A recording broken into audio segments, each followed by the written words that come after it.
Nesta, Opa! nós terminamos, na vez anterior, aqui na preocupações do comunicador espírita.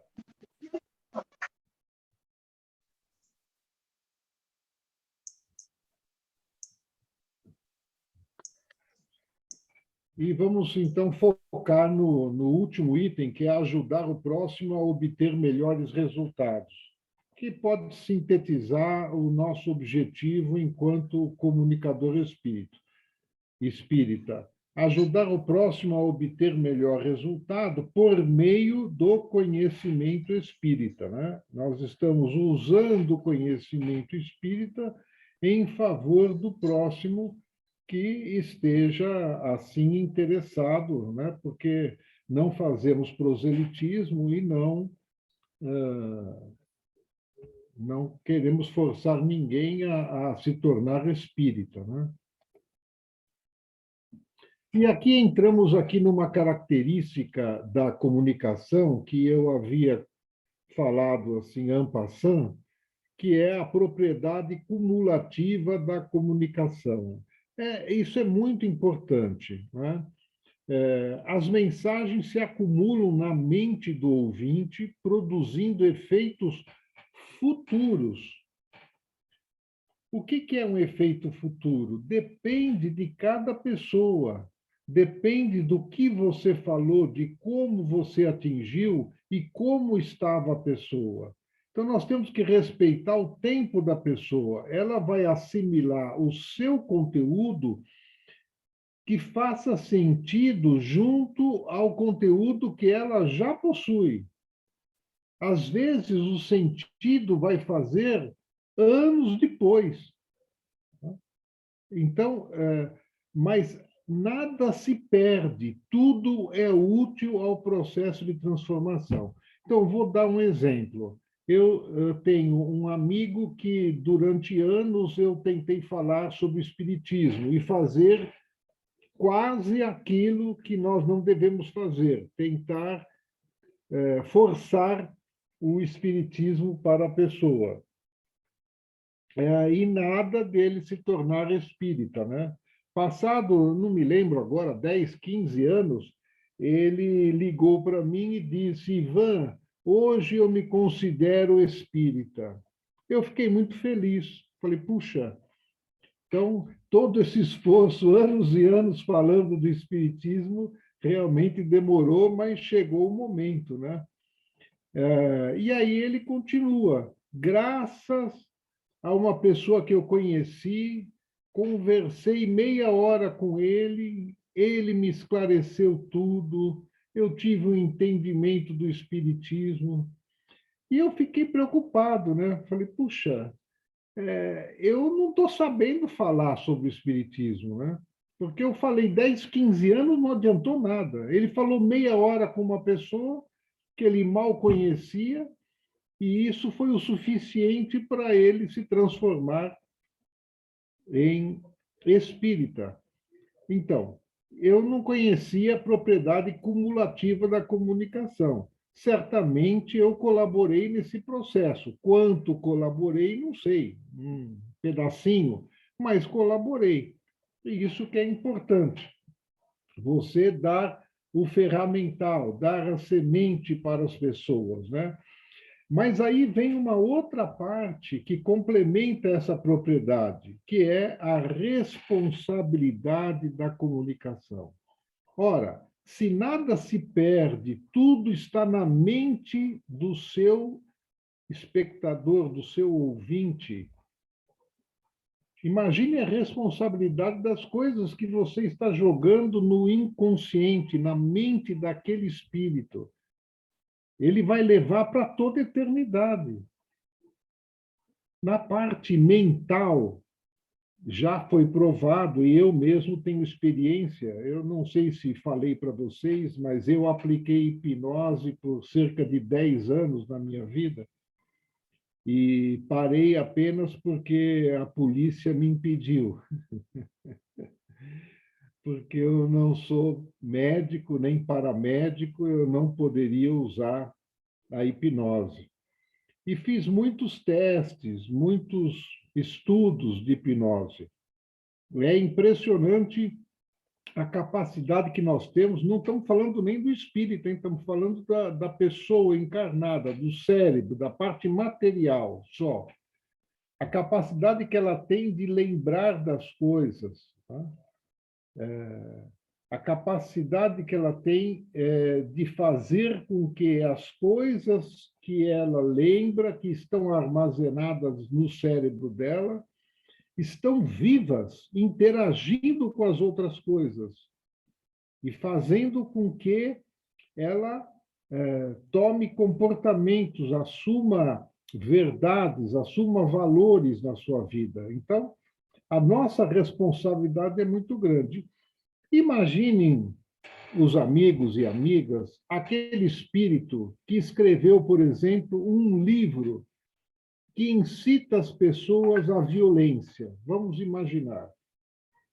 Ele desencarna, entende a situação, conversa com os espíritos superiores e fala: olha, eu me equivoquei, eu estou arrependido.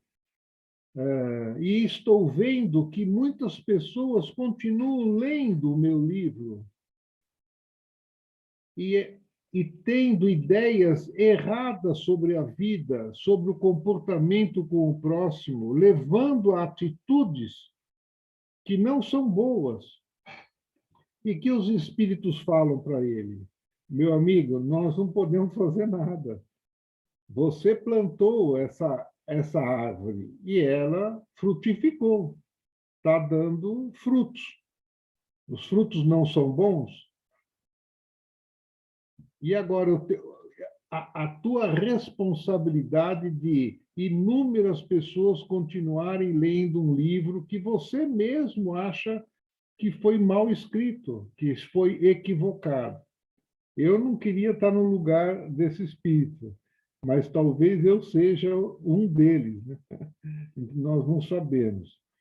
Então, o importante é você acreditar naquilo que comunica. Se você acredita naquilo, e você está agindo por um ideal de bem ao próximo, um ideal de amor, logo, provavelmente o que você esteja dizendo não deve ter coisas muito erradas que você vai se arrepender depois, né?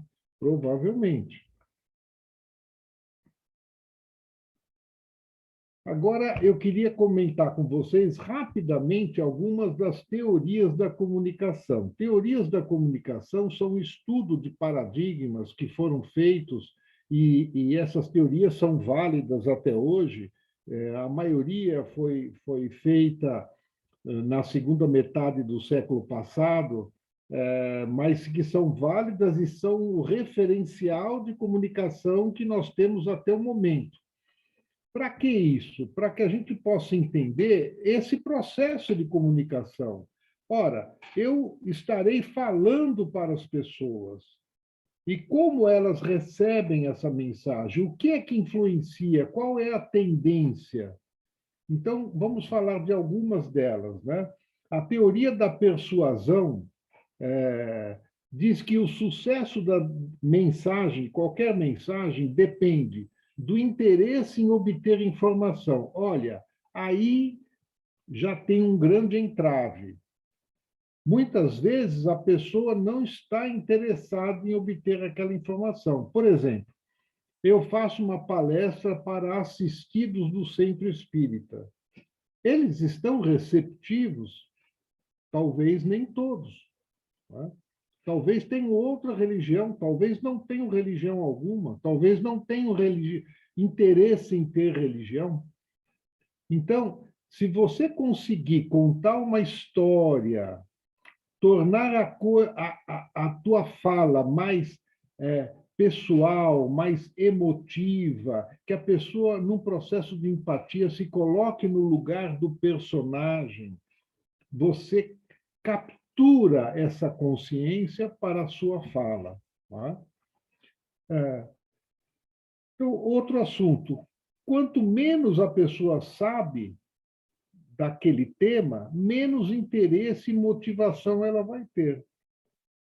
Se ela não sabe nada do assunto, ela provavelmente terá pouco interesse, a não ser que você desperte o interesse com alguma coisa, com, por exemplo, o reconhecimento de uma autoridade sobre aquele tema, o reconhecimento que aquele tema é interessante e deve ser ouvido.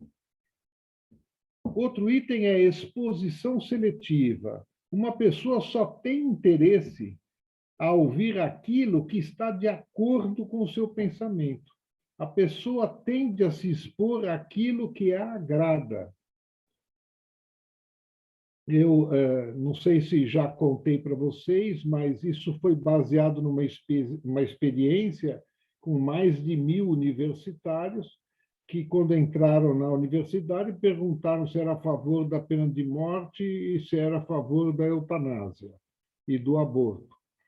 E eles deram a sua resposta. Um ano depois, apresentaram um artigo, dois artigos de cada tema desses, dois artigos, um contra e outro a favor, e dizendo na internet que ele só poderia baixar ou ler um deles, de cada tema, não poderia ler os dois, né? E ele teria que decidir, naquele instante, naqueles segundos, qual que ele gostaria de ler. E aí foram cruzar com a informação de um ano atrás. Quem escolheu ler? Os artigos eram de uma autoridade, de uma pessoa famosa, né? Então, quem escolheu ler sobre contra a pena de morte eram 90 e poucos por cento as pessoas que tinham dito um ano atrás que eram contra a pena de morte. Ela não tem interesse em saber a opinião diversa. A mesma coisa aqueles que são a favor da eutanásia, por exemplo. Eles não tiveram interesse de ver um artigo de uma pessoa que é contra. Então, é uma dificuldade que o comunicador enfrenta para atingir. Nós não conseguimos atingir todas as pessoas, né? Muito dependendo do público, a gente atinge um percentual a mais ou a menos. Nossa alegria é que na casa espírita a gente consegue atingir muitos. Certamente 80%, 90% a gente consegue atingir. Porque as pessoas que estão ali, por um motivo ou por outro, elas se caracterizam por uma certa receptividade, que pode ser maior ou menor, mas, no mínimo, um tanto de receptividade à sua fala, que garante o interesse durante a sua exposição. Percepção seletiva. As pessoas se expõem aos meios de comunicação com suas ideias e predisposições. A interpretação transforma e adapta o significado da mensagem recebida, podendo resultar em decodificação diferente da original. Isso é complicado. O que quer dizer isso? Quer dizer que, às vezes, você fala uma coisa e a pessoa entende outra. Vou dar um exemplo. Eu fiz uma palestra em Angra dos Reis. Estava dando lá uma palestra lá naquela região e, terminada a palestra, uma pessoa disse: olha, eu vim te procurar para agradecer, porque eu estava determinada a fazer uma loucura.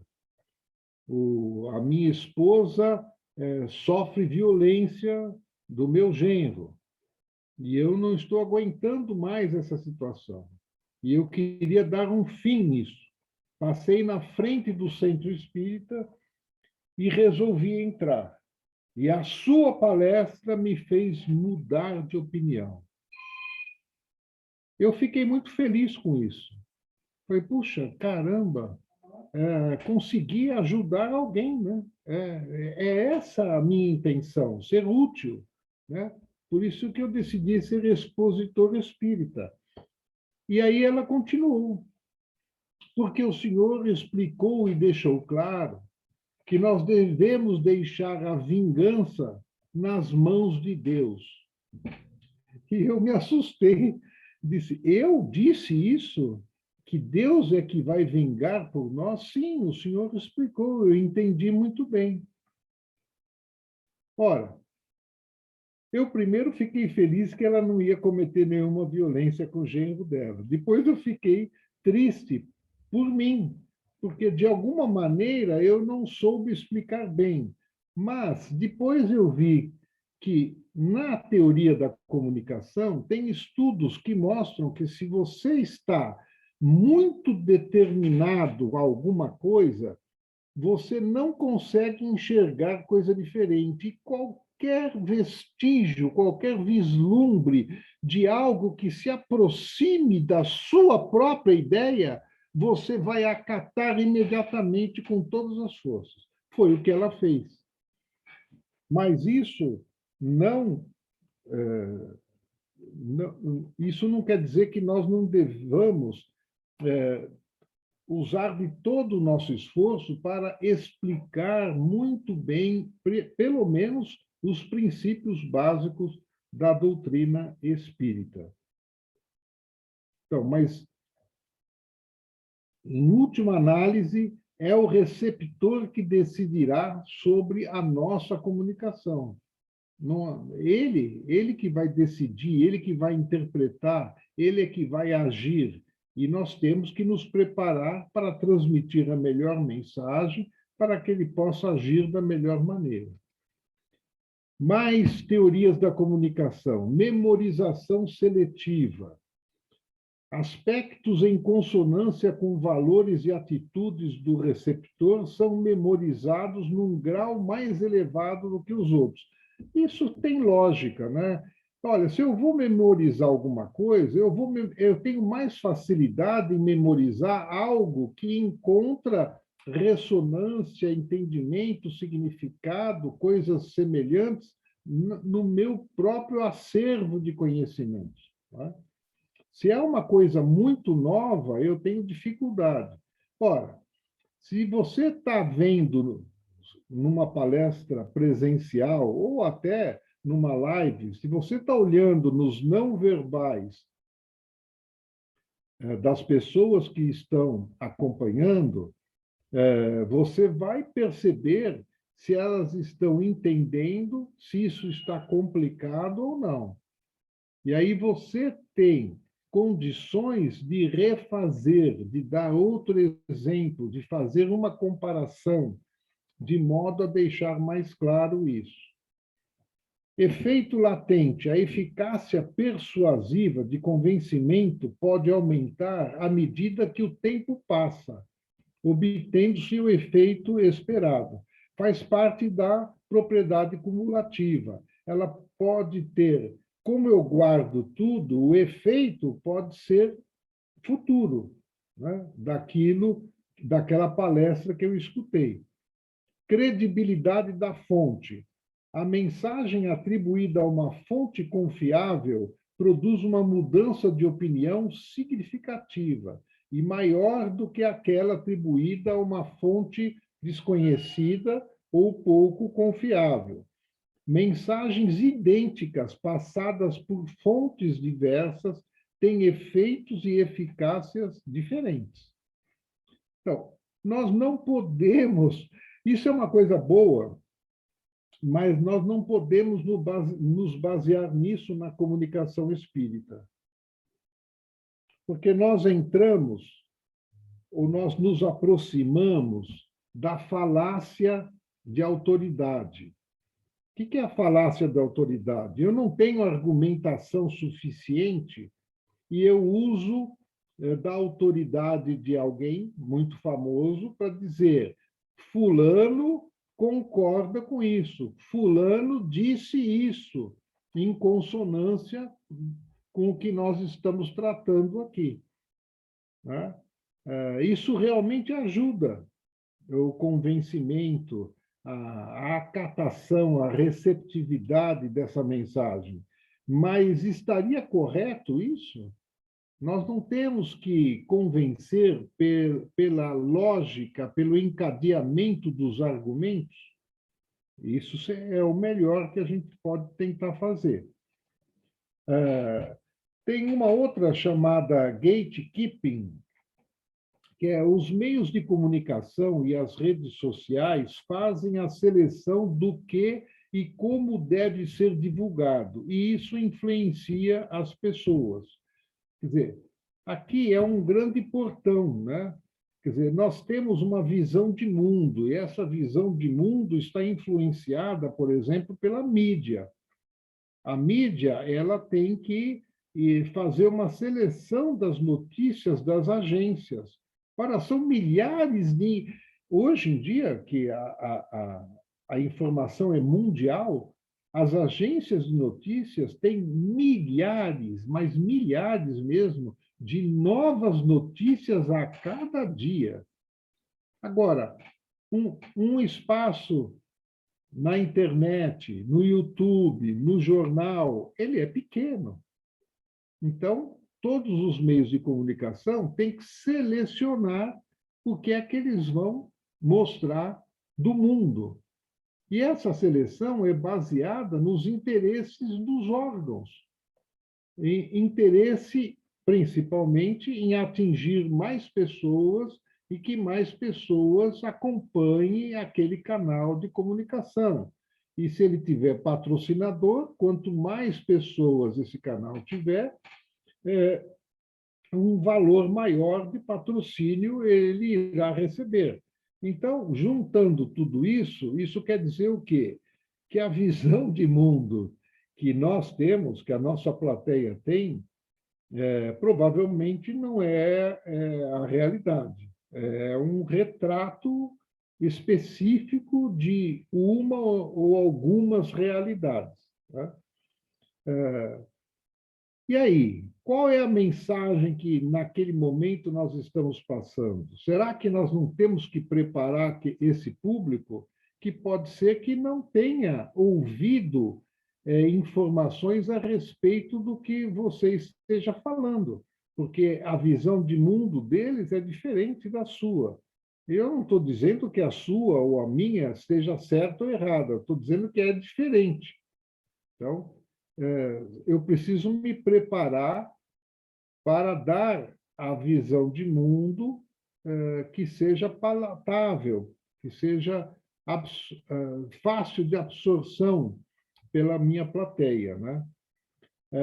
Outra coisa é, se você fizer pergunta para as pessoas, elas tendem a dar respostas politicamente corretas. Isso em público, né? Em público, as pessoas se ressentem, ficam preocupadas. Então, qualquer coisa que você pergunte, a opinião dela, ela rapidamente a sua mente vai imaginar qual é a resposta que todos esperam. Ah, é essa. Então, ele vai dar essa resposta, não necessariamente a que ele pensa, né? Então, isso é uma tendência do ser humano. Vamos pular o meio e a mensagem, porque o veículo influencia o significado da mensagem. Mas vamos falar dessa disfunção narcotizante. Olha só. Isso é uma coisa muito interessante. A primeira vez que eu vi, eu achei muito interessante, porque eu sempre pensei que quanto mais você falar sobre um assunto, mais claro vai ficar, mais interesse vai despertar. E as pesquisas dizem que não, que o excesso de informações entorpece a sensibilidade do público, resultando em desinteresse. Então, alguns exemplos que ele dão, por exemplo, gravidez em adolescentes. Então, tem muitas pessoas e até ONGs que vão de escola em escola fazer palestras para jovens tentando prevenir a gravidez em adolescentes. E ela só vem aumentando. O uso de drogas, infelizmente, aumenta. Tá? O uso de bebidas alcoólicas, infelizmente, aumenta. Mas não são claras, as mensagens não são claras, não comunicam as coisas claramente, comunicam as coisas claramente. Mas eles chegaram à conclusão que isso é um assunto complexo, né? Não é só por isso. Mas um ponto é o excesso de informações. Isso na década de, se não me engano, década de 40, a Maria Montessori, na educação das crianças, ela chegou à conclusão que informação demais é pior do que de menos. Quer dizer, na hora de dar uma palestra, pegue um assunto pequeno que você domine, que tenha tempo para falar.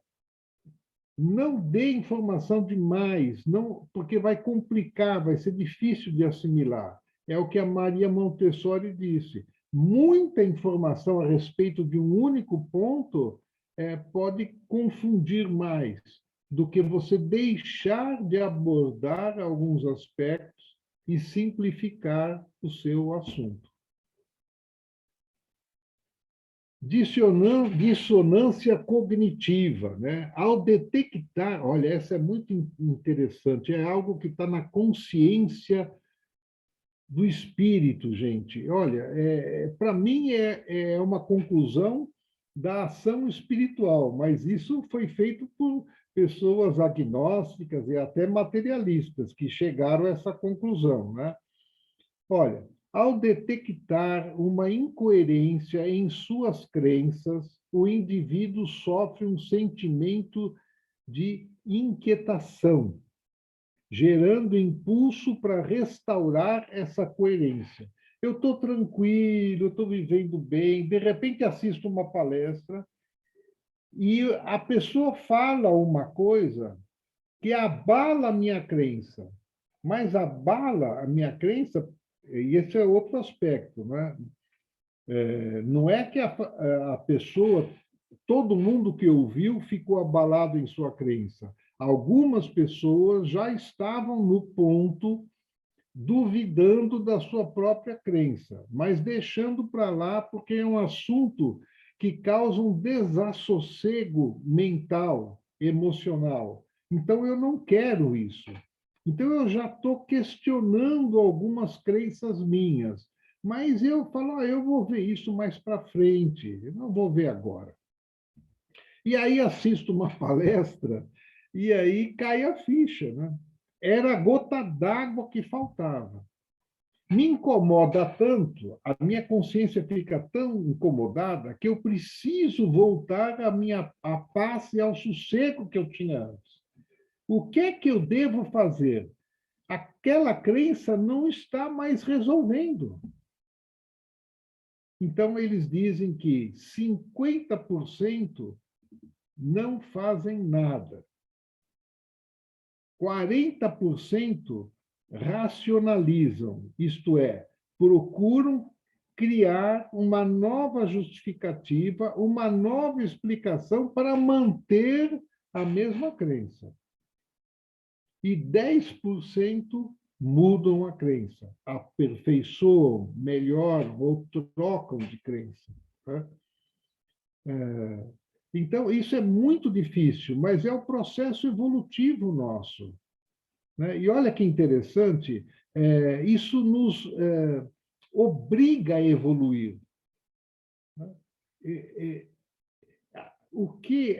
As crenças que eu cheguei a construir ao longo das minhas existências, uma ou outra, em algum momento, começam a ser abaladas, e a minha consciência me incita a buscar reforço, a melhorar essa crença e a prosseguir, a evoluir, a criar mais coisas. E é justamente aí que entra o expositor espírita, para ajudar as pessoas que queiram, só esses 10%, a melhorarem as suas crenças, a transformarem as suas crenças e essas crenças melhorarem a vida e o comportamento dessas pessoas. Uma coisa interessante é a PNL, né? Eu comecei esse seminário mostrando o Tony Robbins, né? Que é um mestre da PNL, né? Programação Neurolinguística, né? E a PNL tem muita coisa interessante, né? A parte da ressignificação, eu acho lindo isso, né? A pessoa me agride e eu acho que tenho que agredir a pessoa, né? E de repente eu paro a PNL e falo, olha, procure ressignificar. Por que você se sente tão ofendido com a pessoa, né? Será que é esse comportamento que você deve ter mesmo? Se sentir tão ofendido? Então, eu faço uma ressignificação disso para melhorar a minha vida, né? Então, eles falam muito do uso da palavra não, que mentalmente eles entenderam nos seus estudos. Isso lembrando que a programação neurolinguística eu acho muito bonita, uso algumas coisas, gosto muito, mas cientificamente não foi comprovada. Mas eles falam do uso da palavra não, né? Diante de um não mal empregado, a mente das pessoas são levadas a significados negativos do passado. Revivemos sentimentos como medo, tristeza, raiva e impotência.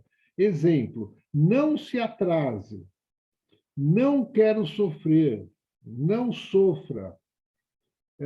O que a PNL recomenda? Por que você tem que pôr o não? Procure, fale, chegue no horário, né? Queira ser feliz, seja feliz. Por que tem que pôr o não?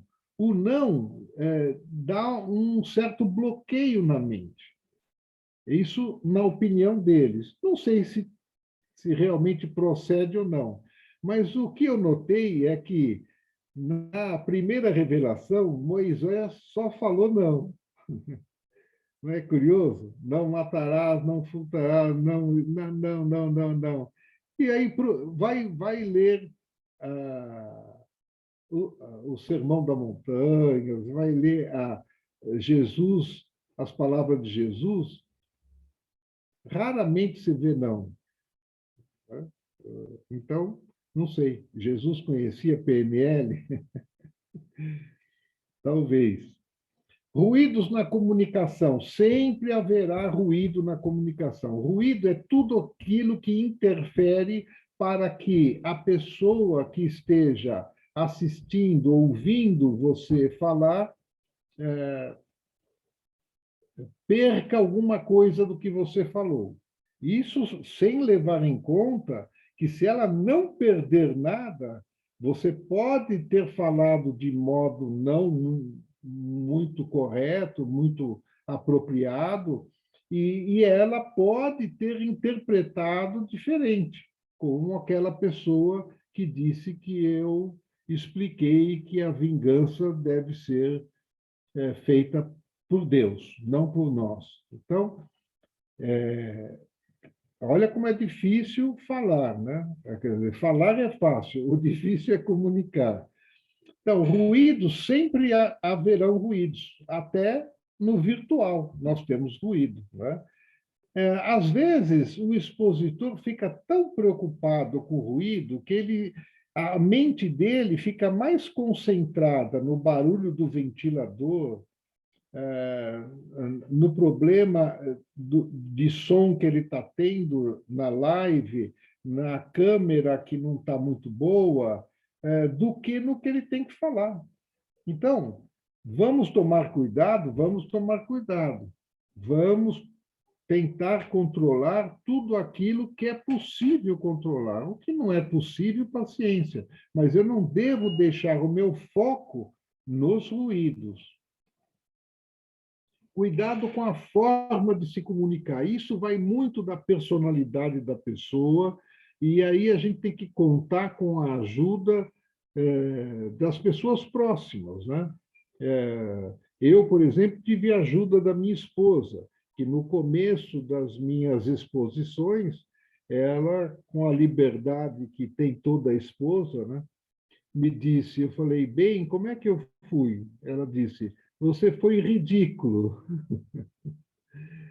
E ela tinha razão. eu não era eu queria ser outra pessoa. E aí eu mudei. Então, às vezes eu sou arrogante sem perceber. Ou às vezes eu quero colocar tanto a importância da doutrina espírita que eu me torno arrogante. Tá? E a arrogância, por que que nós estamos falando isso? Porque todas essas formas de expressões, elas geram em quem está no interlocutor, né? Elas geram uma medida preventiva, dizer, espera aí, essa pessoa temos que ter cuidado ao ouvir. Isso é um mecanismo mental de defesa. Então, se eu sou arrogante, ele vai ficar em dúvida com o que eu estou falando. Se eu exagero nos argumentos, ele vai ficar em dúvida também. Se eu sou agressivo, se eu quero vencer pela força, também muitas pessoas não vão querer entender, não vão estar receptivas, não vão estar assim propensas a, a fazer um esforço para entender aquela tua argumentação. Se você está ameaçando que usa o medo para impor uma ideia, olha, eu me vi muitas vezes fazendo isso. Se alguém me perguntasse se eu uso argumentos ameaçadores, eu diria que não. Mas eu assisti palestras em que eu, sem querer, inconscientemente, usei o medo para impor uma ideia. Então, vamos rever isso. Não é o melhor caminho, né? Defensivo, próprio de quem se sente ofendido ou atacado. Também não é uma postura boa, né? Defender a doutrina espírita, os argumentos espíritas, assim, como se você tivesse. Se as questões contra o espiritismo fossem contra você, e você está na defensiva, né? Devocionista é aquele que tem excesso de zelo religioso, manifestação afetada da religiosidade, né? Também deixa as pessoas. Na verdade, ele pode ajudar muito para quem também é devocionista, mas para aqueles que não são, eles ficam com o pé atrás, com quem exagera na devoção religiosa. Tá? Dissimulado, que esconde outras intenções e desejos. Tem pessoas que usam muito disso, tanto que todo mundo percebe que ele está dissimulando, que ele tem alguma outra intenção, que ele em algum momento vai falar alguma coisa, vai chegar em algum ponto, né? E um ponto que a pessoa não está interessada. Inflexível, que não aceita ideias diferentes. O Espiritismo tem o seu corpo de doutrina. Ele não vai aceitar uma coisa nova, mas nós temos que compreender a compreensão das pessoas. Muitas vezes, numa palestra, a pessoa levanta e fala: eu estou compreendendo assim. Você tem duas maneiras de responder. Não, a senhora está errada, né? Ou dizer: olha, é por aí. Você captou um ponto muito interessante, muito importante, né? Mas tem outros aspectos que você precisa também compreender. É uma outra maneira de abordar, né? Mordaz, excesso de rigor no modo de enxergar as coisas que não aprecia ou que não estão de acordo com você. O mordaz ataca todo mundo que não é espírita, ou até a próprios espíritas que pensam diferente. Né? Então, nós não precisamos atacar ninguém. Né? Nós precisamos passar a doutrina espírita. Né? E o espiritismo, a gente não precisa atacar ninguém e não precisa também tomar as dores, ficar defendendo o espiritismo. O espiritismo, ele é sólido, né? A gente esclarece, oferece a argumentação, o esclarecimento, as bases, né? Mas com tranquilidade. Piegas, características de quem exagera no sentimentalismo, né? Então, tem pessoas que, às vezes, têm um tom um pouco exagerado, né? Nas primeiras reuniões de desobsessão que eu participei, eram só senhoras. Eu acho que eu era a única pessoa lá. Eu tinha uns 30 anos, 28, 30 anos, e aprendi a ser esclarecedor com essas senhoras, que todas elas usavam o diminutivo, meu irmãozinho, meu coraçãozinho, tudo dessa forma.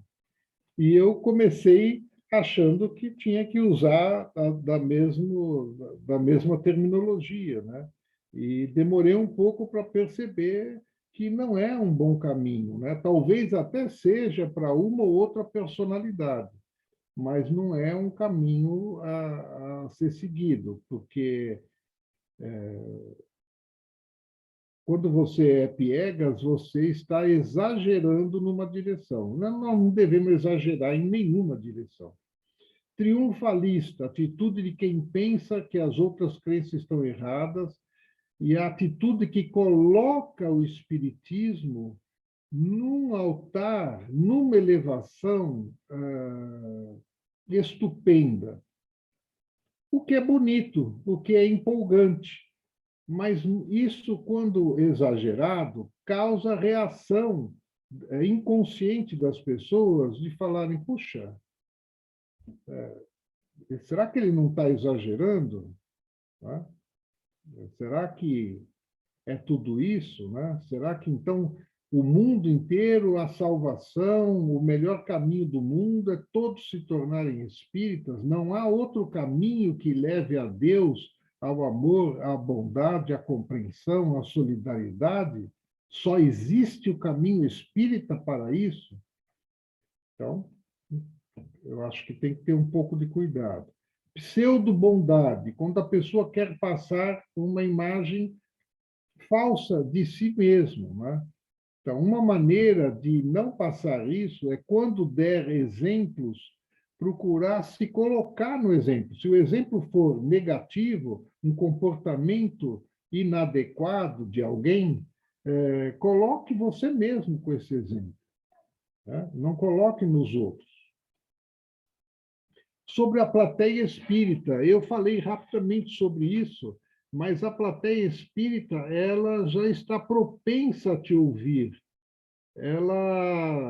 A maioria da plateia espírita, a não ser que você vá num, sei lá,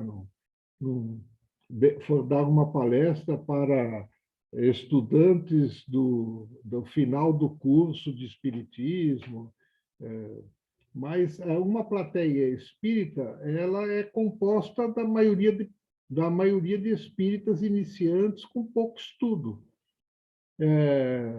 São pessoas, não são nem espíritas que não foram ensinados a pensar, mas são pessoas, cidadãos, que a nossa cultura não ensinou a pensar por si próprio, né?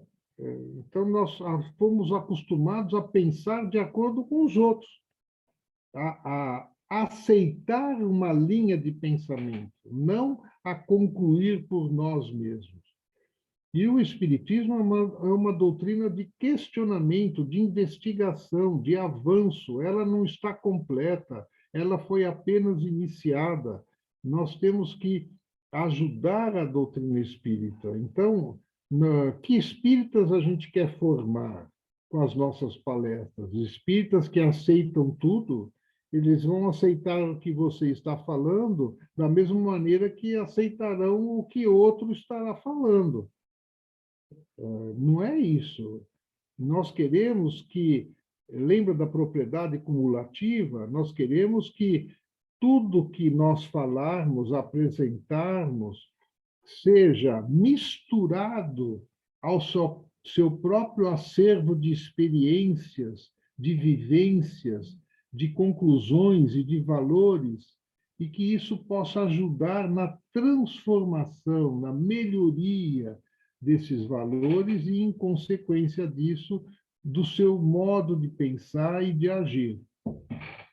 Então, a plateia é difícil questionar. Quem dá palestra sabe, né? É difícil você ter um questionamento. Eu já tive alguns em 30, 40 anos, e eu posso contar nos dedos as vezes que eu tive questionamento, né? Questionamento sério, né? Então, ela é mais passiva, ela aceita com facilidade, né?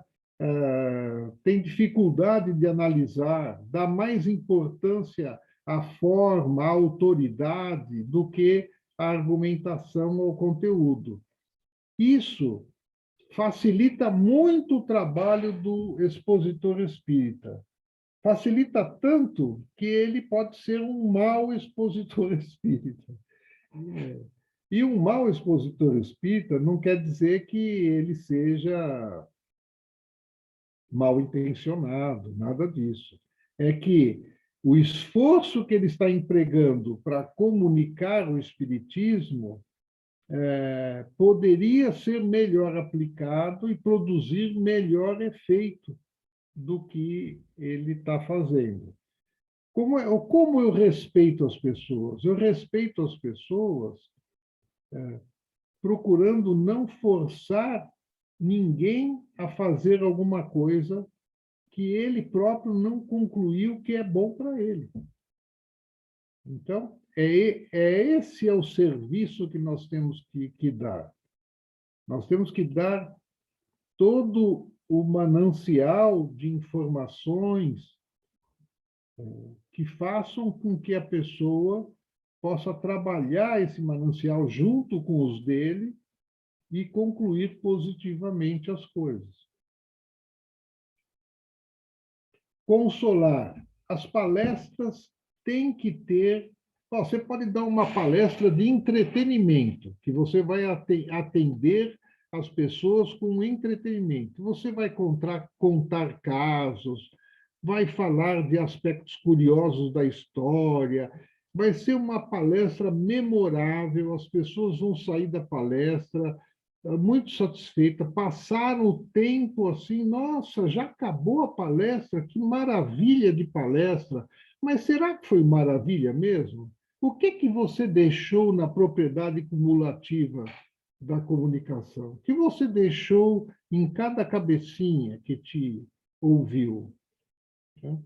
Então, as palavras não precisam ser apenas do Evangelho, mas devem apresentar algo que esclareça e console. Ah, mas eu tenho. Alguns pensam que para consolar eu só posso falar do Evangelho segundo o Espiritismo ou dos 4 evangelhos canônicos pelas igrejas cristãs. Não, você pode falar sobre filosofia, sobre ciência, você pode falar sobre tudo, mas você tem que ter o componente de consolar. E consolo, ele tem vários aspectos. Você pode fazer um consolo racional. Se você explica alguma coisa, você está clareando, você está acomodando a pessoa, você está tirando a pessoa de uma zona de desconforto e levando-a para uma zona de conforto. Então, você está dando um consolo racional.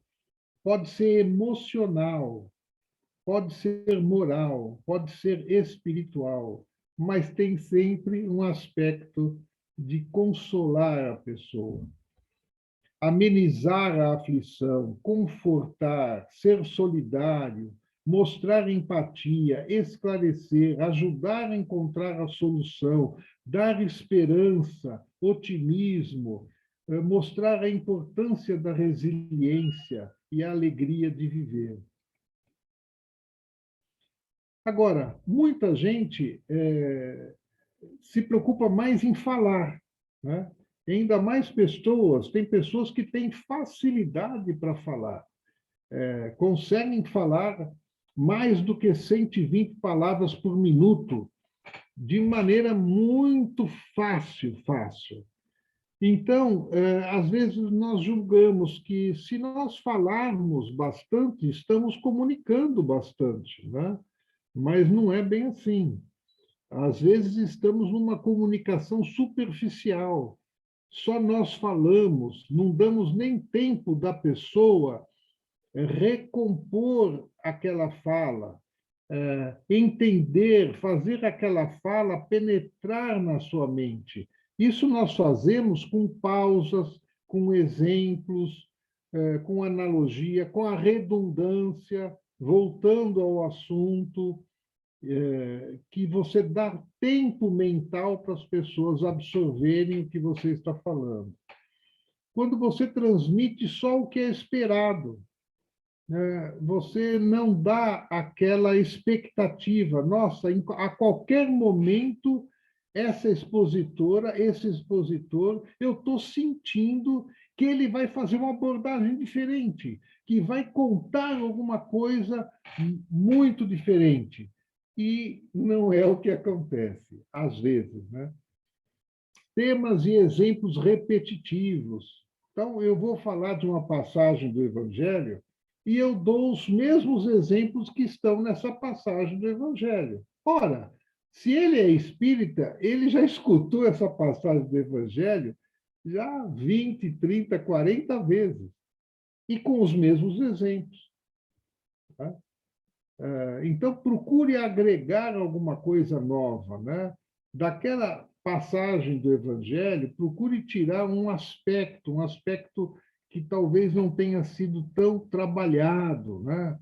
Não seja o aspecto mais óbvio, não seja a ponta do iceberg, aquele aspecto que todo mundo, numa primeira lida, enxerga, mas sim aquele que eu preciso dar uma segunda, terceira, talvez uma quarta lida para entender. Então, procura ter as pontos de aprofundamento. Vejam bem, pontos de aprofundamento. Eu não posso dar uma palestra com profundidade do começo ao fim. É muito difícil e as pessoas não vão acompanhar. Quando a pessoa não percebe os benefícios, os pontos positivos da sua fala, tenta fazer com que ela perceba. Quando eu falo da sua fala, é do que você está falando, não é porque você falou que é importante, mas você pensou da doutrina espírita aspectos que você julga importantes e que são vantajosos, oferecem benefícios para as pessoas. E, às vezes, para você está tão claro que você não deixa transparecer isso. Você entende que é tão óbvio que eu não vou falar da obviedade. Todo mundo vai acompanhar e chegar à mesma conclusão. Mas você precisa dar uma ajudazinha. ênfase demasiado no mérito, né? É o mérito das pessoas, é o mérito do livro, é o mérito. Eu tenho o espiritismo é importante porque Jesus é que trouxe, porque Kardec foi um missionário, porque os bons. Você dá a entender, muita gente pensa. Eu que faço pesquisas, eu percebi nas pesquisas que muitos espíritas iniciantes imaginam que os bons espíritos estejam mais concentradamente trabalhando para o bem no lado espírita, quando não é assim. O espírito superior trabalha para todos, todos são filhos de Deus. Quem é espírita não tem privilégio algum. Na verdade, ele deve aceitar uma carga extra de trabalho, de responsabilidade. Né? E, na verdade, essa carga, muito possivelmente, ele aceite, busque, porque ele tem um compromisso moral que foi desencadeado por encarnações anteriores. Então, como não há explicações e que se você não favorece o questionamento, você tem muita fala que é fechada, que a própria pessoa fica assim inibida de questionar, porque na maneira como você aborda parece que você não dá brecha para questionar, né? E as pessoas têm questionamentos, mesmo porque elas não têm o conhecimento espírita, né, tão completo, provavelmente, quanto o seu. Né? Isso eu estou falando para quando a plateia é mais de iniciantes. Tudo. Então, como você é espírita, você estudou um tema, você viu a interrelação, então, a maioria dos casos é provável que você tenha, pelo menos naquele aspecto, uma compreensão um pouquinho maior que a média das pessoas que estarão ouvindo. Né? Mas elas não têm, faltam aspectos, entendimentos para compreender esse ponto que você está falando. E quando falta, leva a pessoa a questionar.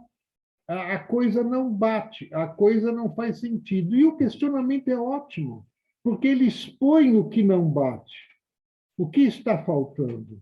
Quando você permite essa liberdade de questionar, você pode trabalhar o ponto que ele está questionando, ele está, em outras palavras, falando, não consigo fazer sentido para mim isso. Então, você pode abordar esse aspecto de outra maneira, para facilitar o entendimento dele e de outras pessoas que tenham a mesma dificuldade. Então, a comunicação exige mais do que simplesmente falar. Eu preparo o tema e falo. Né? Eu tenho que prestar atenção no interlocutor e tentar ser o mais claro possível. Né? Então, a comunicação precisa ser transformativa, envolver a pessoa. Ela tem que ter originalidade. A originalidade, se ela sair do lugar comum, ela chama atenção, ela torna a sua fala receptiva. Ela precisa mostrar pontos de aprofundamento, respeitar outras posições, questionar, esclarecer, transmitir otimismo, incentivar a curiosidade de saber mais. Nós estamos precisando de pessoas com curiosidade intelectual e apresentar propostas, ideias, caminhos baseados nos valores espíritas, né? Que as pessoas possam adotar em suas vidas. Né? Por que melhorar a comunicação? Para mostrar direcionamentos, para transferir energia, para despertar potencialidades, para criar oportunidades para a parte espiritual, para motivar o autoaperfeiçoamento, para melhorar as relações, para despertar a curiosidade intelectual, para fortalecer a confiança das pessoas em si mesmas, para estimular pessoas a buscarem soluções, ele próprio, para gerar ações efetivas no bem, para o seu próprio aprendizado e crescimento. Essa é uma parte que a gente quase nunca fala, né? Eu acho que quem mais tem benefícios é o expositor espírita, porque nós aprendemos muito, aprendemos muito. Olha, o mesmo assunto que você vem dando palestra há anos, se você parar num momento e falar, eu vou preparar essa mesma palestra com maior profundidade, vou voltar a ler obras que citam esse assunto, da codificação, fora da codificação, vou rever esse assunto e vou tentar melhorar uma palestra que eu acho que já faço bem. E você vai se sentir assim surpreso com quanta melhoria você pode dar em algo que você já fazia bem. Então, é o nosso aprendizado, é o nosso crescimento. Por isso que é uma atividade de muita responsabilidade, mas de muita satisfação pelo trabalho feito, né? Todas as atividades na casa espírita são assim, dão aquela satisfação. Ora, se você prepara um recinto para receber as pessoas, se você recepciona as pessoas com um sorriso, com um olhar cativante, se você oferece uma água fluidificada, todo o trabalho que você faz, se você recebe a pessoa na biblioteca, mostra-se interessada em ajudar a encontrar o melhor livro para aquela pessoa, tudo isso te dá uma satisfação interior, uma satisfação de realização que não tem palavras para definir.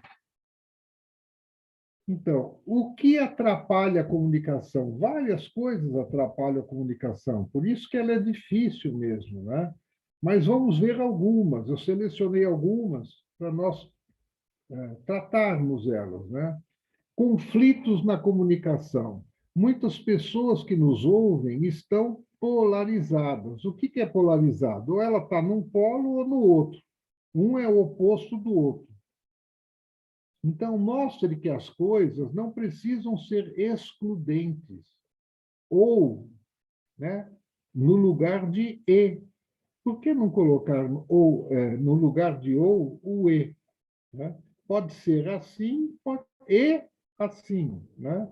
Pode ser assim ou assim. A realidade está sendo distribuída nas diferentes percepções. A realidade do mundo é uma, mas as pessoas percebem de modo diferente. E os caminhos são infinitos, né? E principalmente os caminhos para o Criador, os caminhos para a espiritualidade, os caminhos para a evolução de cada ser humano, eles são infinitos, né? E não são de polos, né? Aquela briga lá de Zoroastro, lá dos persas antigos, lá, maniqueísmo, né? De bom e mal, tudo isso, é uma alegoria que nós usamos, né? Mas as coisas são mais complexas do que isso, né? E não se reduzem a dois lados, né? Aquele pensamento dualista, né? O reino de luz, o reino de sombras, Deus, Satanás, bem, mal, verdadeiro, falso, certo, errado, ganha, perde, né? Então, nós estamos acostumados a esse pensamento dualista, né? E, às vezes, estamos passando ele sem querer. Olha, se você for espírita, você é certo. Se você não for, você é errado. Você não fala isso, mas você deixa entender, está implícito nas suas palavras. Então, é muito cuidado, porque o Espiritismo é um caminho. Nós achamos que é um bom caminho, que está bem fundamentado, mas nem todos estão preparados e nem todos se sentirão confortáveis nesse caminho por conta das suas experiências anteriores. Então, dificuldade de ouvir e entender. As pessoas têm muita dificuldade. E o pré-julgamento é a maior barreira da comunicação. O Divaldo conta que ele pegou um livro e abriu, logo nas primeiras páginas, o autor comentou alguma coisa que ele não aceitou. Falou, não, isso não é isso. Está errado. E ele imediatamente fechou o livro. Não vou mais ler esse livro. Eu já vi que o autor tem ideias importantes muito erradas. E eu não vou mais ler esse livro. E aí algum amigo dele, ou um ou mais amigos, falaram, que livro maravilhoso, Divaldo, você leu tudo. E ele ficou meio ressabiado, voltou ao livro e continuou lendo. E ele viu que o autor usou de uma estratégia, né? ele primeiro fez um argumento errado para depois destruir esse argumento. E ele não deu tempo. É a nossa barreira do pré-julgamento. Então, é muito difícil. Ela é como um fake news que criamos para o nosso próprio cérebro. Não sabemos ouvir quando pressentimos que o assunto não encontra pontos de semelhança com nossos valores, com o nosso modo de entender as coisas. Então, nós concluímos precipitadamente, e, em geral, de forma errada. Tá? Está associado à intolerância, a preconceito e a orgulho. Nós temos que lidar com isso, que às vezes nós falamos coisas e criamos uma barreira para a pessoa. Por isso que, na fala oral, o importante é você falar os pontos principais de modo diferente, com exemplos diferentes, entonações diferentes, associado a imagens e emoções diferentes.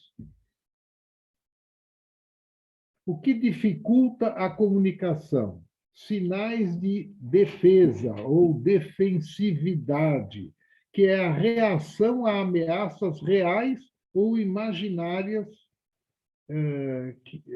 que você está tendo. Né? Então, uma pessoa, quando é, por exemplo, exagerada, ela está se defendendo, são sinais de uma defesa. Ela acha que, para ela se defender, ela tem que aumentar as coisas, né? Ela acha que está sendo atacada, então ela se revolta, ela é agressiva, né? Ela acha que não adianta fazer nada, então eu vou dar uma ideia de aceitar tudo, mas eu não aceito. Ou eu sou muito sensível, sou muito melindroso. Então, isso, às vezes, está na nossa fala.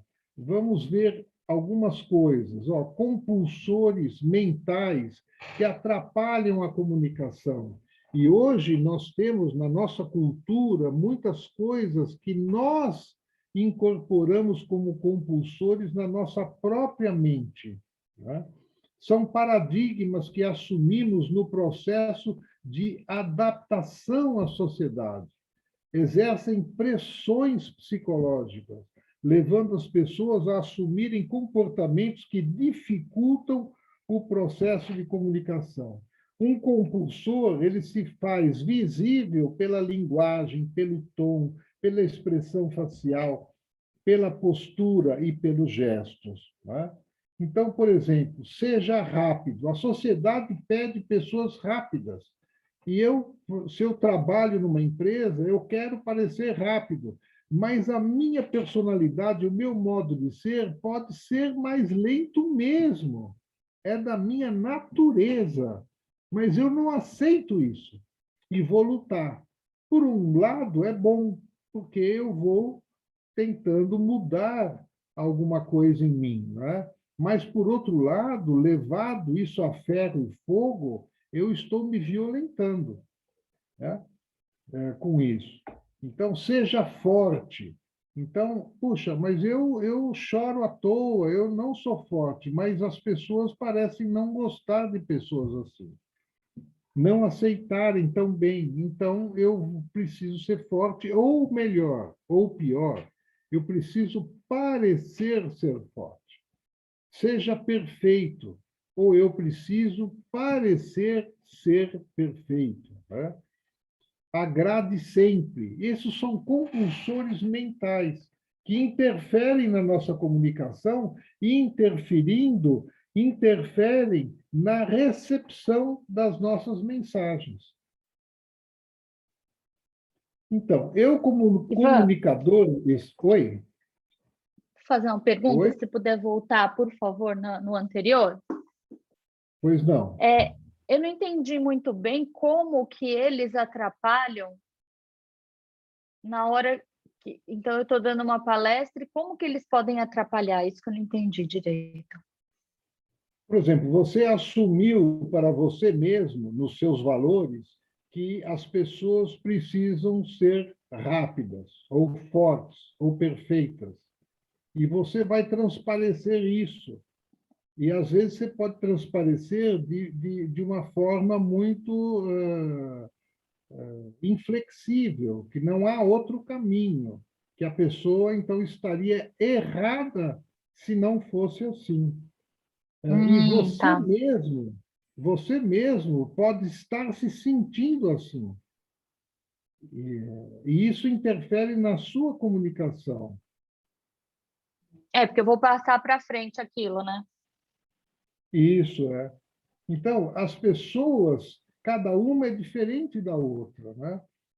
As pessoas têm personalidades diferentes, modo de ser, velocidade de decisão, de pensar diferente.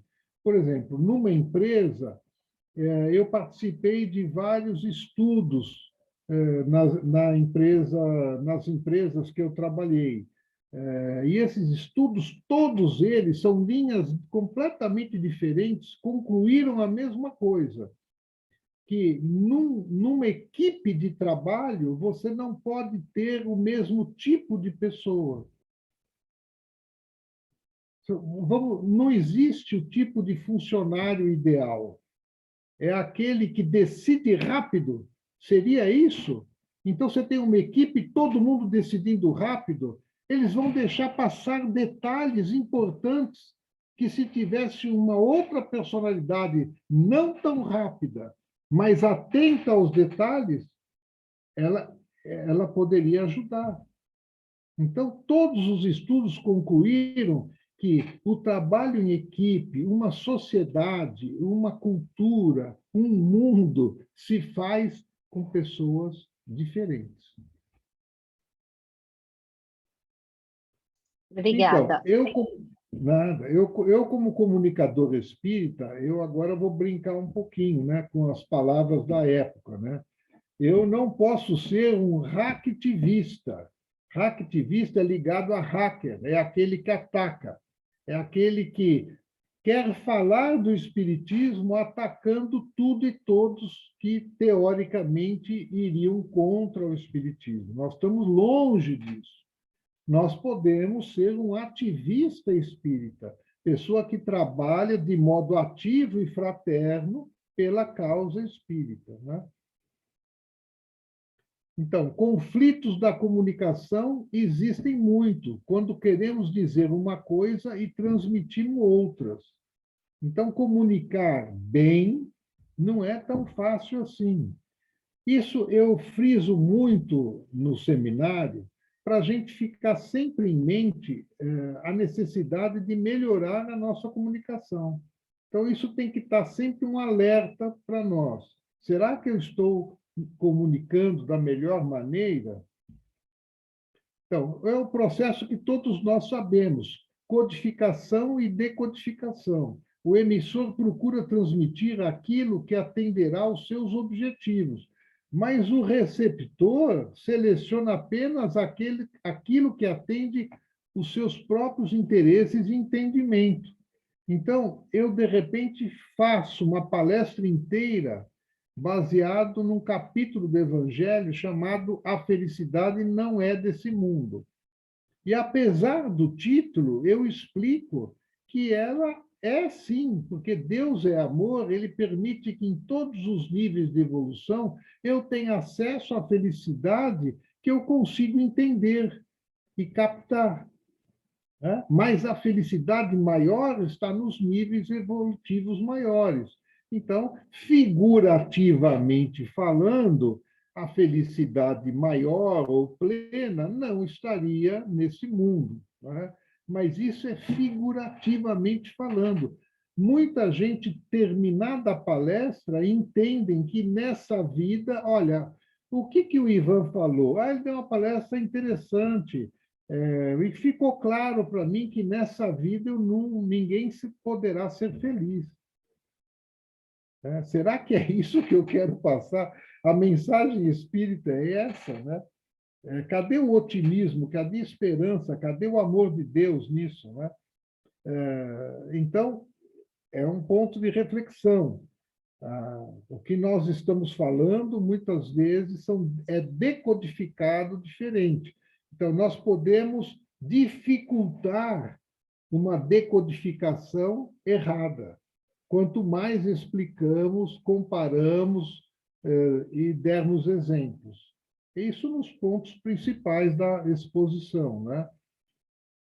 Vamos passar aqui os arquétipos espíritas, que são ideias e imagens originadas de uma repetição progressiva armazenada no inconsciente coletivo das pessoas, do povo, para satisfazer necessidades humanas.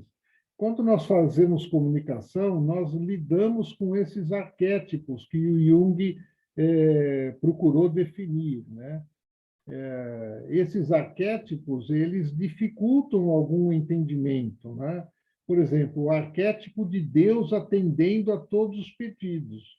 Se eu faço um pedido, eu serei atendido, né?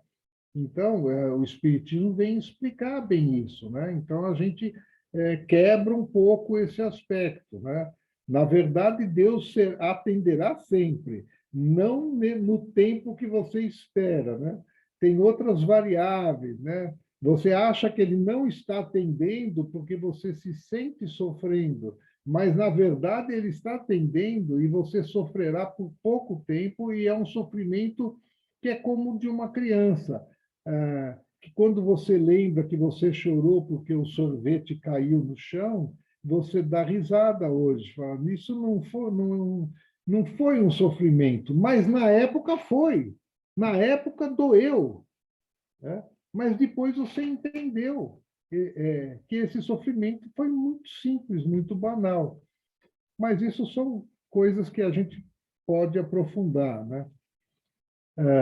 Mitificação. A gente tende a criar um mito, né, das pessoas, né? A gente gosta e cria um mito, né? Então, e tem conclusões míticas, né? Por exemplo, a lei de evolução, o homem veio dos macacos. Se você vai ver na ciência, não tem nenhum estudo que fala que nós viemos do macaco. Tem uma linha de evolução com vários galhos. Um dos galhos foi macaco.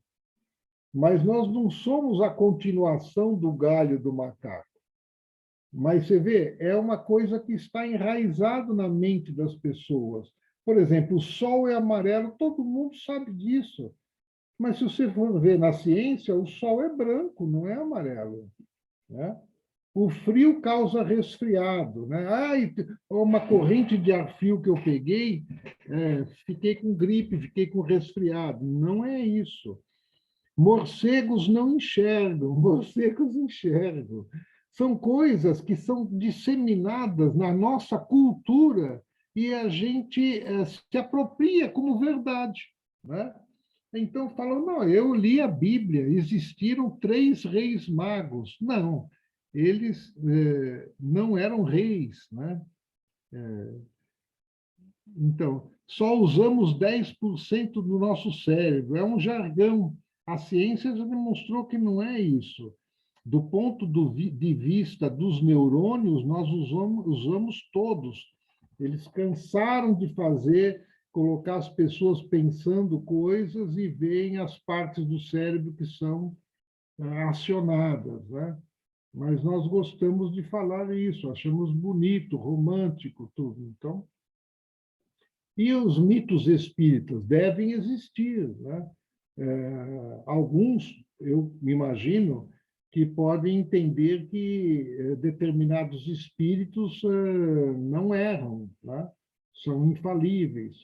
Por exemplo, Jesus demorou 1000 anos para encarnar por causa da elevação dele. Então, ele foi um esforço muito grande. Isso está em livros, né?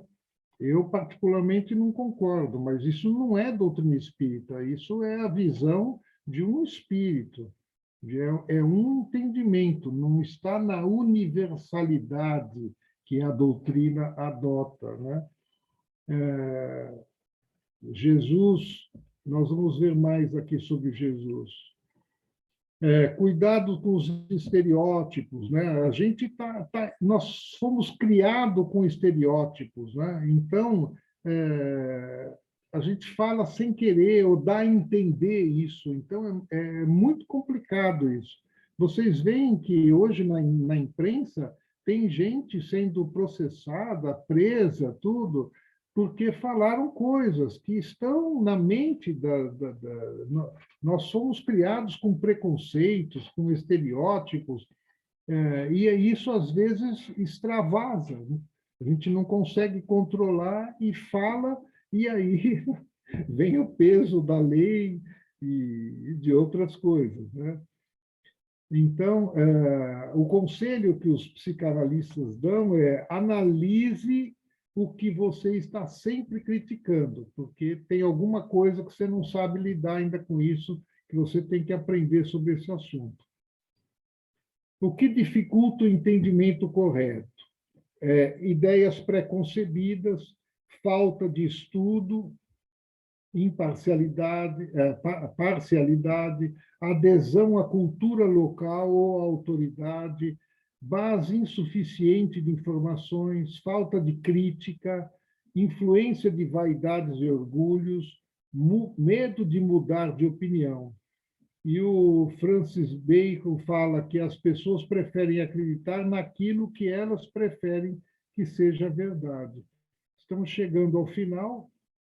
Então, temos que tomar cuidado com todos os tipos de preconceitos, né? E a comunicação é isso. Tem muita coisa fascinante e muita coisa preocupante, que a gente estuda e não chega no final. Os estudos das teorias de comunicação ainda continuam e muita coisa ainda para ser estudada. Eu tenho uma parte final desse trabalho que, se vocês estiverem dispostos, a gente faz mais uma reunião sobre isso e finalizamos. Mas podemos encerrar aqui, que é o que nós tínhamos planejado, né? Nós planejamos em 2 vezes. Boa. Perguntas, pessoal? Aproveitem. Seria mais um encontro, é isso? Mais um encontro para terminar? Mais um encontro para terminar, nós poderíamos abordar coisas assim, erros históricos que atrapalham o entendimento, né? Pensamento religioso, que tipo de espírita sou eu, né? Qual espiritismo que eu estou comunicando, conceitos básicos mal compreendidos pelas pessoas, né? A parte da oratória mesmo, né? Nós temos muita coisa que a gente pode falar sobre eloquência, falar um pouco dos maiores oradores do Brasil, vocês vão ficar surpreendidos, né? Analisar o seu público, quem é o seu público, né? Esquemas de palestra, tem muita coisa que a gente ainda pode falar. Na verdade, eu dimensionei mal, o conteúdo é muito grande. É vasto, né? Ô, Ivan, só se a gente fizer na próxima sexta, no dia 5, porque dia 12 a gente já tem um outro seminário marcado, né? Se o pessoal topar, a gente pode fazer. Você tem disponibilidade dia 5? Dia 5? É a próxima sexta, né? Dia 5. Tenho, sim. Então, a gente pode fazer essa terceira parte, se o pessoal concordar. Eu acho ótimo. Legal, então. A gente manda o link e faz no dia 5 o restante aí, porque é muito gostoso ouvir o Ivan falando, né? A gente vai ouvindo, assim, vai. Sim, muito bom. Difícil aplicar tudo isso, né, Ivan? Eu vou ficar. A Mirella ia fazer a palestra, ela já estava preocupada de aplicar. Não, eu vou ter uma palestra na quarta, eu já estou ficando preocupada de novo, entendeu? Eu acho que eu vou. Bom, enfim, não vou falar nada, mas tá difícil. Mas o mais importante que ele falou, Mirella, seja você mesmo. Não, exatamente. Ser a gente mesmo. Eu fiquei tentando imaginar ali, naqueles quesitos que ele colocou como é que era? Ai, meu Deus, no agressivo, né? Naquele que parece ser bonzinho. Qual que você se enquadra? Eu não sei, parece que tem um monte ali, né? Cada hora a gente é uma coisa. Acho que eu fico muito, acho que talvez eu fique bastante no piegas ali, naquela coisinha mais querendo agradar, assim, sabe? Eu acho que vai nisso, eu acho. O Edson levantou a mão. Pode falar, Edson. Então, eu queria fazer um questionamento aqui. Antigamente a gente escutava, né, que as pessoas que quisessem ser um orador, fosse fazer uma palestra, elas precisavam assim pegar algum modelo que lhe chamasse a atenção e se baseasse nesse modelo. Por exemplo, Fernando Henrique Cardoso é um tipo professor. Quando você vai ouvir uma palestra dele, ele dá aquela palestra explicando tal, né, da melhor maneira possível para que as pessoas entendam, mas no padrão dele. Então, você que gosta do Fernando Henrique Cardoso se inspiraria nele e também faria daquela forma. E assim outros oradores. Eu queria saber do Ivan. Agora eu fiquei assim meio balançado, né? Não, ele falou assim: olha, você tem que ser você mesmo, que é o que eu estou percebendo. Então, o que o Ivan acha dessa ideia? A gente deve se mirar em certos oradores já famosos, né? Parece até que ele iria colocar alguns oradores ali, eu vi Jânio Quadros. Então, eu queria que ele me falasse a respeito desse assunto. A gente tem que realmente se mirar? Temos que ser a nós próprios? Qual é o aspecto que nós devemos tomar assim para poder fazer uma palestra? O que ele Então, acha? Edson, realmente você falou bem. A orientação, há muitos anos atrás, era essa de você buscar um modelo, né, que isso iria te ajudar a moldar a sua palestra, né? Mas depois, analisando melhor, os comunicadores entenderam que nesse esforço de seguir um modelo, você perde a sua naturalidade, a sua espontaneidade. Você perde o vínculo com a harmonia da sua personalidade. Ela quebra esse vínculo, né? E isso dificulta a recepção das suas ideias. É curioso isso, né? Por exemplo, eu vou dar um exemplo que se aproxima. Você prepara uma palestra e decora a palestra. No início, no centro espírita que eu participava, de repente faltou um orador, falou: semana que vem você vai dar palestra. Mas nossa, eu não sei, não, sabe sim. Vai, chegou a tua hora, vai. E eu fiquei com tanto medo que eu produzi uma palestra e decorei, porque naquela ordem, com aquelas palavras, naquela sequência, ela estava muito boa. E fiz a palestra decorada, né? E depois eu percebi que a palestra perdeu o encanto, porque eu estava preocupado em seguir esse modelo e não de expressar realmente, porque quando você está falando, você está expressando as emoções de acordo com as imagens das palavras que você está falando, de acordo com as associações que você fez, as imagens que trouxeram à sua mente, que estão levando essas imagens, ou muito próximas, à mente das pessoas que estão ouvindo. Então, isso tudo é um casamento. O casamento tem que ser perfeito. Então, às vezes você quer ser uma outra pessoa e aí você dificulta a engrenagem girar. Então, o melhor é ser você mesmo. Você se inspira, você procura transformar em você um ou outro aspecto. Mas são coisas pequenas que você pode tentar mudar, mas não pode tentar entrar na personalidade do outro. Ora, eu dei o exemplo para vocês do orador que veio no centro espírita, virou a cadeira para trás, sentou na frente de todo mundo e deu a palestra sentado. Se eu fosse fazer isso, ia sair estranho, porque não estava combinando com a minha personalidade, não estaria combinando. Tá? Então, quando combina, quando a engrenagem está encaixada, aí a coisa flui. E você vai tentar passar o melhor de você.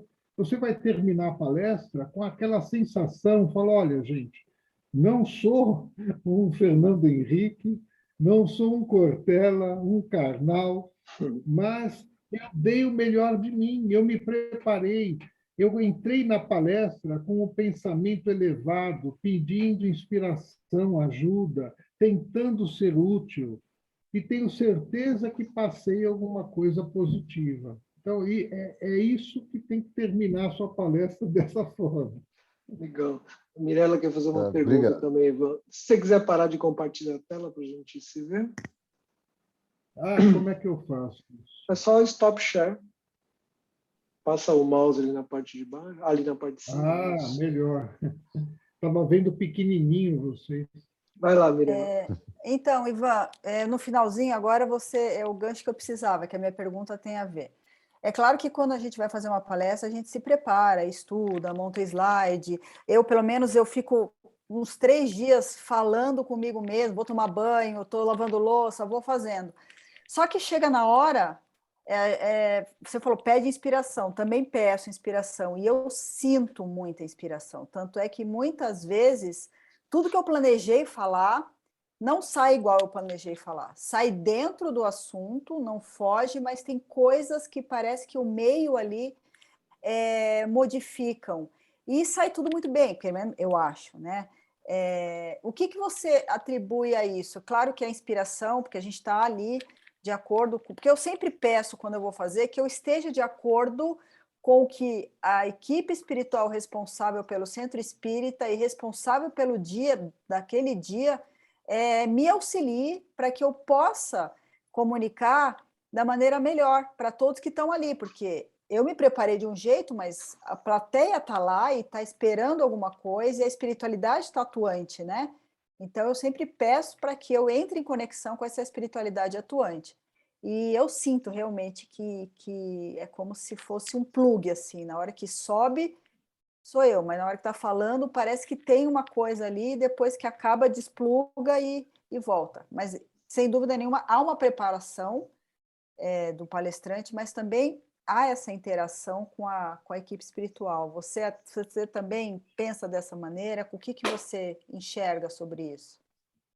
Não, penso sim, Mirella, mas tem nuances interessantes da gente comentar. O que eu chamo de inspiração não é necessariamente o meu mentor falando no meu ouvido, transmitindo mentalmente para eu falar determinada coisa. O que eu chamo de inspiração é que eu entro numa corrente mental. Eu estou com bons pensamentos, estou querendo falar de determinado assunto, e existem correntes mentais para todos os assuntos. E eu me alimento dessa corrente. E, de repente, alguns entendimentos na minha cabeça começam a exigir um outro argumento, uma outra fala, e eu começo, então, a me sentir obrigado a mudar o meu plano. Da outra forma, sem inspiração nenhuma, o comunicador aprende a olhar os não verbais das pessoas. E, de repente, ele sentia a necessidade de ir mais devagar, de pular um assunto, de voltar a um outro tema, ao tema anterior. tem essas mudanças. Tem um slide que eu vou mostrar para vocês, que eu falo do improviso, né? O improviso eu estou chamando de improviso não a palestra inteira, alguns aspectos, né? Então, de repente, você, por um motivo ou por outro, por inspiração, por essa corrente mental, ou porque você detectou que precisa dar outro exemplo, você dá um outro exemplo, e esse exemplo te faz lembrar um outro assunto, que, por sua vez, te faz lembrar um outro. E quando você vê, te dá o branco. Você não sabe aonde voltar. Você saiu de um ponto, não foi para um que não estava previsto, você improvisou, para tentar ajustar, para tentar melhorar a tua palestra. Mas só que esse ponto te lembrou uma outra coisa, que te lembrou outra, e que de repente te dá o branco. Quando a gente fala que deu branco, é isso daqui. Você saiu do plano mental. O plano mental não é o detalhe do detalhe, são os tópicos, é a sequência deles. Você, no banho, treinou a sequência, tudo isso, né? De repente, você quis melhorar e te dá o branco. Esse é o risco que você tem, de ter o branco. E ter a tranquilidade de retomar o assunto. Qual é a melhor maneira de enfrentar o branco? Calma, calma, vamos reiniciar. Reinicia, mesmo que seja um assunto da tua palestra, não necessariamente aquele. Dá um tempinho que você vai se acalmar e imediatamente vai recobrar o ponto certo. E aí você volta para esse ponto e recomeça, né? Mas é um misto, viu, Mirella? Tem muita coisa que a gente não sabe, né? E teve palestras que eu mudei realmente completamente. Eu fico me perguntando se, Por quê, né? Como, né? sei lá, se algum espírito achou melhor me orientar nisso, se eu mesmo cheguei a essa conclusão, eu também tenho as dúvidas. Mais alguma pergunta, pessoal? Senão a gente vai encerrar. Já estamos avançados aí na hora. O Edson quer fazer uma pergunta. Pode fazer, Edson. Só abre o microfone e a câmera, que você está escondido. Eu vou abrir. Legal. Eu tô perguntador. Pode perguntar, aproveita a minha aí. pergunta, a minha pergunta é com relação à colinha. Às vezes você sente necessidade, né, de ter na mão algo e seguir, né? Aquele esquema que você fez, tudo direitinho e tal. E agora o Ivan estava falando a respeito de essa ligação com a espiritualidade e tal, e você muda, né? Então, eu fico pensando, essa colinha, na realidade, ela atrapalha, porque se a gente sente a necessidade de mudar e você vê o seu esquema, você fala, opa, como é que eu vou mudar agora? E já está todo no esquema, eu vou me perder, vai dar esse branco que ele falou a respeito do branco. E eu tenho muito receio disso. Quando eu vou fazer alguma palestra, né? Eu coloco lá o esquema tudo direitinho e eu fico receoso de fugir daquilo. E eu morro de medo. O que ele acha? É necessário, é salutar fazer esse esqueminha, ou é só bom só ter só na cabeça e deixar o barco correr? Essa é a minha pergunta. Nos primeiros anos, Edson, eu também tinha muito receio. E não tem problema nenhum você levar um papelzinho com os tópicos e a sequência. Não é o detalhamento, não é uma página inteira, né? São os principais tópicos e a sequência desses tópicos, né? Isso não tem problema nenhum você, durante a palestra, olhar esses tópicos. Depois que você vai ficando mais tranquilo, você vê que não precisa mais preparar essa pequena relação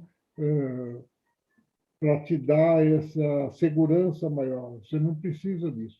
O que eu queria te falar é que eu gostei muito da sua palestra, Edson. Você transmite um pouco disso que você falou de professor, didático, Verdade. segurança no modo de falar, na tranquilidade. Isso dá segurança às pessoas, né? Então, cada um tem uma faceta, uma forma de encantamento. Todos chegam a encantar desde que tenha realmente essas boas intenções, esse preparo tudo, chegam a encantar as pessoas e a agradar as pessoas. Veja, você pegou inspiração em alguns exemplos, mas pegou numa linha geral, sem exagerar, sem tentar ser a pessoa. E isso parece que tem dado certo para você. Ivan, eu tenho tanto medo de perder o roteiro que eu levo o PowerPoint, aí eu levo impresso, para que se não funcionar o PowerPoint eu tenho impresso. Se tirar meu roteiro, eu não faço palestra, não. O PowerPoint ajuda, é muito bom, mas ele engessa também a gente, sabe? Mas na hora que você dá uma viajada, você volta, me puxa de volta aqui. Onde que eu estava mesmo? Exatamente, ele puxa. Legal. Pessoal, então nós vamos continuar na semana que vem, mesmo bate-horário, eu mando o link para vocês. Tá. Ivan, obrigado aí. Olha, quem não puder, tudo bem, paciência, porque não estava previsto, né? Então, tá bom. Mas muito bom vamos a tentar fazer uma boa coisa. Eu acho que esse final vai ser legal, porque nesse final é que eu falo mais da oratória, né? Sim. Então, Faz seria sentido. interessante. Legal. Eu gostei do spoiler, porque aí dá vontade de a gente... É verdade. Nos próximos capítulos. Já fez os slides que ele mostrou ali ficaram. Deu vontade, né? Deu vontade. Muito bom. Cenas do próximo capítulo, né? Legal. Deixa eu só falar com a Angélica antes de terminar. Oi, Angélica, tudo bem? Ela tá no mudo, Angélica. Bia.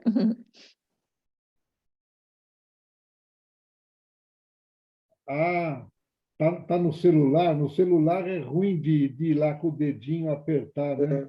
Para liberar o microfone, né? Deixa eu ver se eu consigo pedir. Eu ia só brincar com a Angélica, que você está num sofá, Angélica, que a gente só vê uma parte, e dá a impressão que você está na cama já. Não é. Não é, não. É o encosto. Estou na cama, não, estou no sofá mesmo. Isso daqui é não dá para ver. Não dá. Legal, bonito. Isso é sofá, não estou na cama, não. Se eu estava na cama, eu durmo. Não pode. Legal. Mas brincadeirinha. Muito bom. Tá bom, pessoal, gente, bom fim de semana para todos. A gente se vê na próxima sexta, tá bom? Um abraço. Boa semana, boa noite. Tchau.